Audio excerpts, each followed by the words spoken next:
It all started with a basketball hoop. I'd scrimped and saved all summer for it. A shiny, adjustable beauty I bolted down at the edge of our driveway in Willow Creek. I pored over the HOA rulebook, double-checking every line about mailbox heights and fence colors, and found zilch about recreational gear. To me, it was just a harmless addition, a way to bring some life to our quiet cul-de-sac. The neighborhood kids, bored since the local park closed for pipe repairs that dragged on for months, swarmed it like moths to a flame. Every evening, the air filled with the thump of basketballs, kids' laughter, and parents chilling in lawn chairs with iced tea. For a moment, Willow Creek felt like a real community alive, connected, the kind of place you'd see in a feel-good movie. Then she showed up, Diane Kessler, newly minted HOA board member, striding around with a clipboard and a glare that could curdle milk. Diane didn't bother with introductions. One morning, I found a citation taped to my door. Unapproved structure. Possible code, violation. No signature, just the HOA's logo, crooked like a bad omen. I chuckled, thinking it was a prank, but then a second notice arrived, slapping me with a due Law 150 fine and a warning to remove immediately to avoid escalation. I tried calling the HOA voicemail. Emma led no reply. Then, one Saturday, there she was standing on my lawn, arms crossed, sunglasses perched like she was auditioning for a spy flick. "That hoop's a safety hazard," she snapped, pointing at it like it was a guillotine. "It could fall, damage property, and it's attracting noise-unregulated gatherings."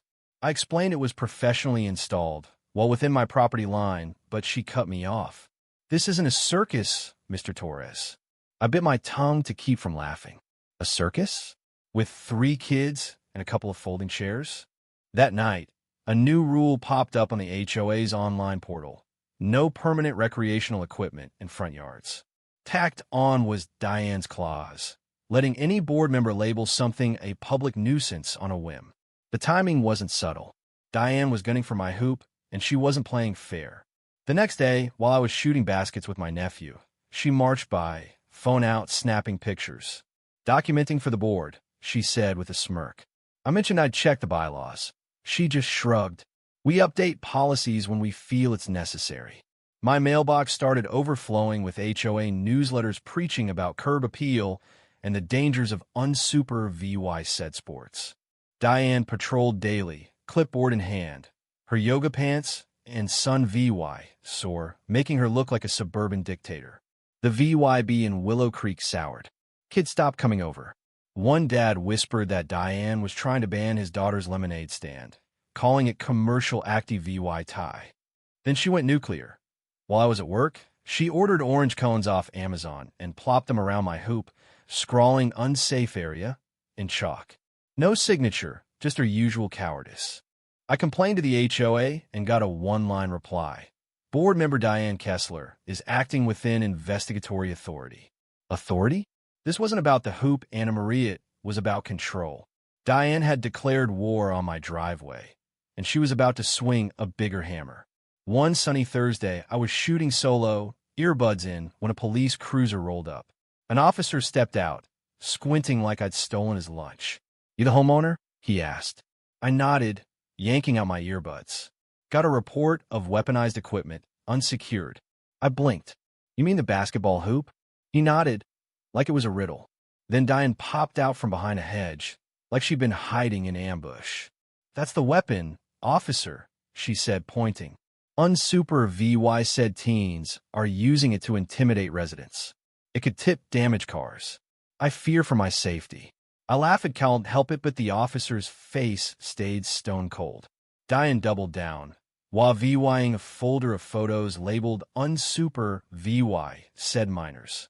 One showed my nephew sipping juice near his bike, with the bike circled in red and marked traffic hazard. She even argued a basketball could be assault with a blunt object. The officer, clearly over it, asked for my installation receipts. I showed him everything: receipts, photos, safety certifications. He sighed. "Ma'am, basketballs aren't weapons." Diane's lips pursed like she'd swallowed a lemon. "You clearly don't understand physics," she spat, but he just walked away, telling her no laws were broken. She snapped a photo of his badge and stormed off. That night, the HOA portal had a new post. Emergency Sare VYCES called due to recreational threat. My blood boiled. Diane had spun a nothing incident into an official warning. 2 days later, I came home to caution tape wrapped around my hoop. She'd hired a private inspector, some guy named Carl, who poked at the hoop with a stick like it was a bomb. He declared it too solid and said it could attract lawsuits if a squirrel got hurt. Then he billed me due La 120. I refused to pay. Diane sent a notice.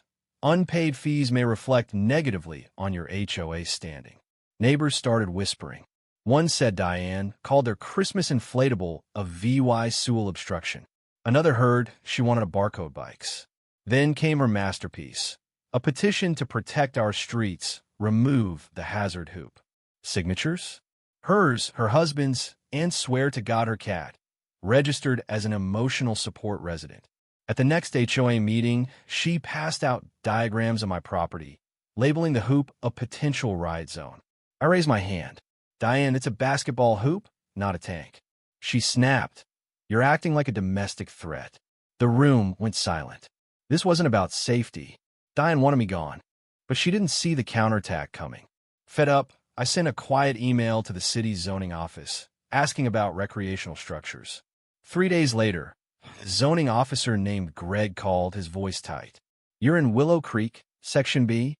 I confirmed. That area's semi-private, low regulation. Your HOA's fines? Not legal, just intimidation. Then he dropped a bomb. Also, your HOA president, Diane Kessler, filed a permit to rezone the Greenbelt for a private tennis complex under her name. My stomach churned. The green bell tower promised community space was why we'd all moved here.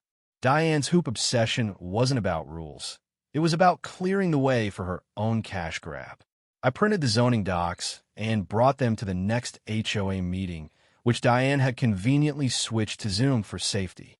I shared my screen, showing her permit application and her LLC, Kessler Community Solutions, registered right before her hoop crackdown. Gasps echoed through the call. A board member, Sam, spoke up. Diane, is this true? She fumbled. I filed in anticipation of future interest. Sam wasn't VYing it. That's a conflict of interest, maybe fraud. Another neighbor posted a photo of construction flags in the Greenbelt, where Diane's husband had been testing soil. Someone else shared audio from a barbecue where Diane bragged about turning the park into a pay-to-play complex. She'd exposed herself. We formed a group chat, Creek Watch, with neighbors like Sam, Lisa, and JaVY. Lisa, a board member, found most of Diane's rules never got full board approval. She'd email them at 2 a.m. and claim silent consent. We used an obscure bylaw to force a special hearing, gathering signatures from 22 fan tram of homeowners in 2 days. Diane tried to block it with a moratorium, but it was invalid, no proper vote. Lisa dug deeper, finding due law 9,000 in unaccounted HOA funds, traced to Diane's cousin patrolling in a golf cart, filming kids. We compiled it all into a newsletter, The Real HOA Report, and blanketed the neighborhood with copies. A QR code linked to the city's complaint form, and soon, over 30 residents filed reports. A local news station ran a story. HOA president accused of power abuse. The photo? Diane scowling with a tape measure. She sent a desperate email, calling herself a VY cyanary and the hoop a distraction. It backfired. A mom replied all. You called a basketball a blunt object. You're not enhancing anything but your ego.